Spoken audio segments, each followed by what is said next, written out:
शांति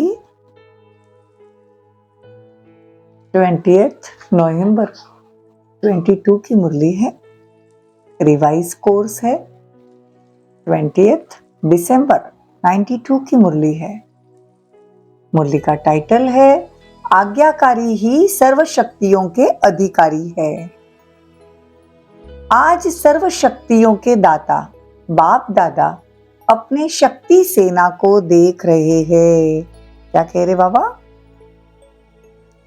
आज सर्व शक्तियों के दाता बाप दादा अपने शक्ति सेना को देख रहे हैं।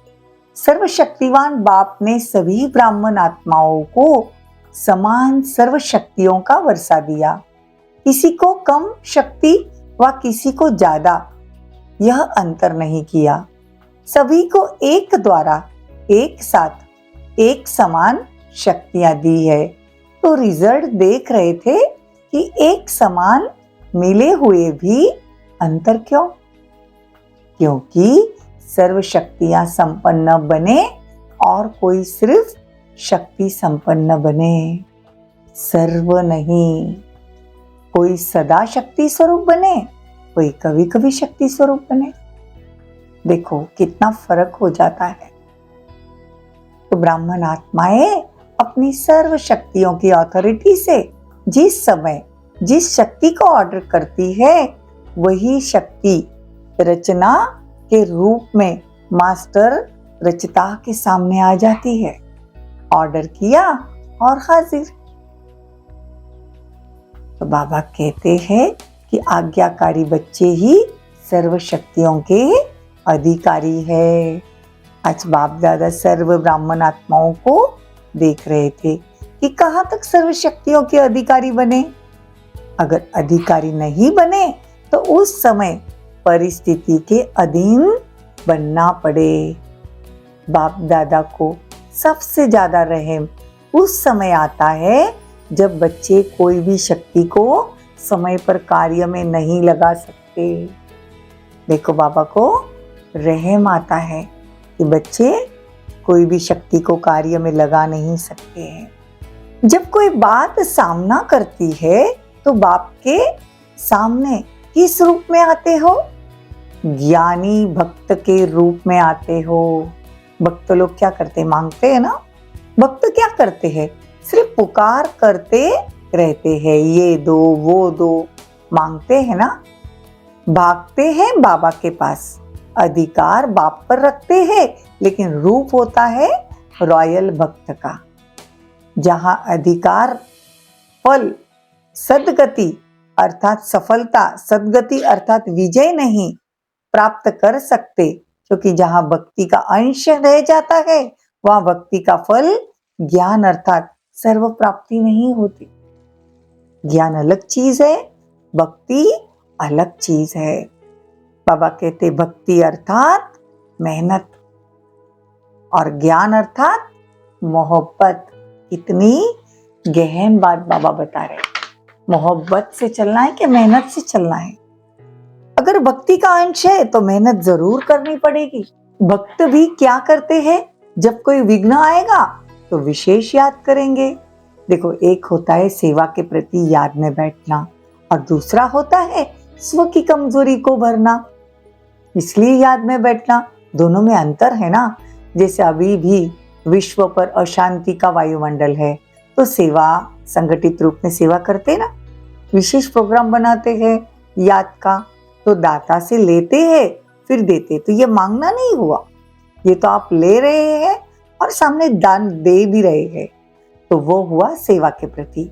लेकिन अपनी कमजोरी भरने के प्रति समय पर विशेष याद करते हो और वैसे अलबेले की याद होती है, भूलते नहीं है। देखो तो अलबेलापन हो गया ना। तो बाबा कहते अलबेलेपन की याद आती है ना, हम तो है ही बाबा के और है ही कौन। लेकिन यथार्थ शक्तिशाली याद का प्रत्यक्ष प्रमाण, समय प्रमाण, शक्ति हाजिर हो जाए। कितना भी कोई कहे मैं तो याद में रहती हूँ व रहता हूँ, लेकिन याद का स्वरूप है सफलता। और सफलता है तो याद है। यथार्थ याद अर्थात सर्वशक्ति संपन्न। परिस्थिति रूपी दुश्मन आया और शस्त्र काम में नहीं आएगा तो इसको क्या कहा जाएगा? शक्तिशाली या शस्त्रधारी कहेंगे। हर कर्म में याद अर्थात सफलता हो, इसको कहा जाता है कर्मयोगी। सिर्फ बैठने के टाइम के योगी नहीं हो। आपके योग का नाम बैठा बैठा योगी थोड़ी है या कर्मयोगी है। देखो, कर्म तो निरंतर करना पड़ता है ना, सोना भी तो कर्म है ना। तो जैसे कर्म के बिना रह नहीं सकते, वैसे कर्म योग के बिना भी रह नहीं सकते। इसको कहा जाता है कर्मयोग। समझा? तो शस्त्रधारी नहीं बनना, शक्ति सेना होना। तो सेना की शक्ति क्या होती है? शस्त्र, और शस्त्र है सर्वशक्तियां। तो रिजल्ट क्या देखा? मेजॉरिटी सदा समय पर सर्वशक्तियों को ऑर्डर प्रमाण चला सकते हैं। इसमें कमी दिखाई दी, बाबा ने देखा इसमें कमी नजर आई, तो बाबा कहते हैं कि समय प्रमाण या तो शक्तिहीन बन जाते हो या थोड़ा सा असफलता का अनुभव कर फौरन सफलता की ओर चल पड़ते हो। 3 प्रकार के देखे बाबा ने। एक है उसी समय दिमाग द्वारा समझते हैं ये ठीक नहीं है, नहीं करना चाहिए, लेकिन उस समय को शक्ति स्वरूप में बदल नहीं सकते। दूसरा, जो समझते भी है लेकिन समझते हुए भी समय व समस्या पूरी होने के बाद सोचते हैं।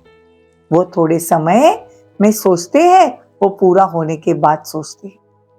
और तीसरे है महसूस ही नहीं करते ये रॉन्ग है, सदा अपने को रॉन्ग को राइट ही सिद्ध करते हैं।